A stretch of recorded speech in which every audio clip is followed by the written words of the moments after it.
Today is Thursday, October 12th, and this is the CitrusTV Now. I'm Benjamin Schiller, and here are today's top stories.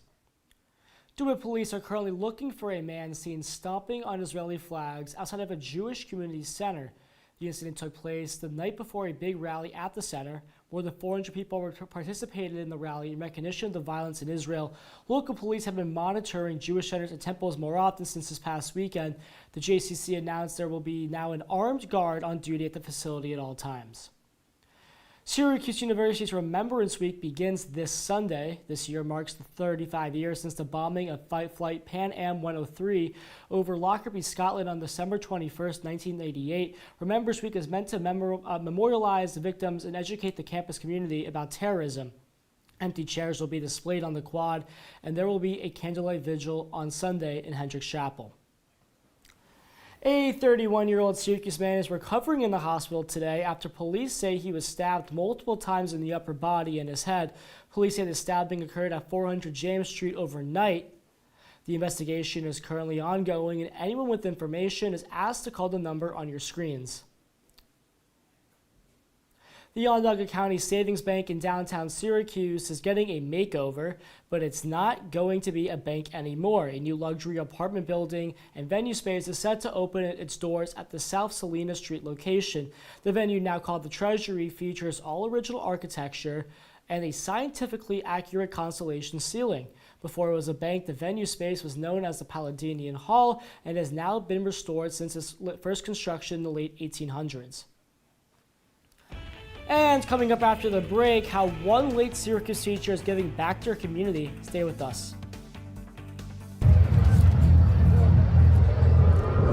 Looking for these? You drive Buzzed. It could be one very expensive ride. First, you gotta make bail. Then pay me to get your car back.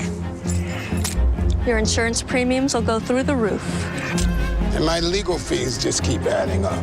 All told, it could end up costing you $10,000. Buzzed, busted, and broke. Because buzz driving is drunk driving. Welcome back to CitrusTV Now. Taylor Swift's Eras Tour concert movie comes to Central New York tonight. The 2.5-hour-long film features moments from Swift's concert at SoFi Stadium in Los Angeles during the cruel summer in August. Shows are happening tonight at 6 p.m. in the Syracuse Movie Tavern. If you can't find a blank space in your schedule, Regal Theaters and Destiny will also have showings tomorrow until 10:30 p.m. Tickets cost around $20 per person, but of course, it's nice to have a friend.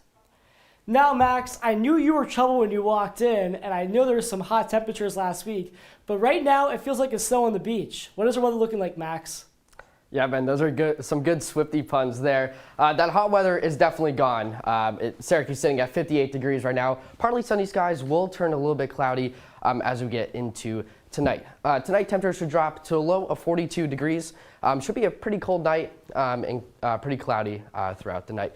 Now, here's a quick look at your weekend forecast. Looking a little unsettled with some showers on Saturday and Sunday, but should be cleared up by Sunday afternoon. Ben, back to you. Max, thank you for that report. The Upstate Foundation is receiving $2 million in donations from a late Syracuse City school teacher. Marilyn Miller died 2 years ago, and her estate donated the funds to the foundation following a $600,000 donation just last year. The Children's Hospital named the pediatric unit in honor of Miller. Upstate Hospital says Miller wanted her money to be used particularly for helping children who are ill.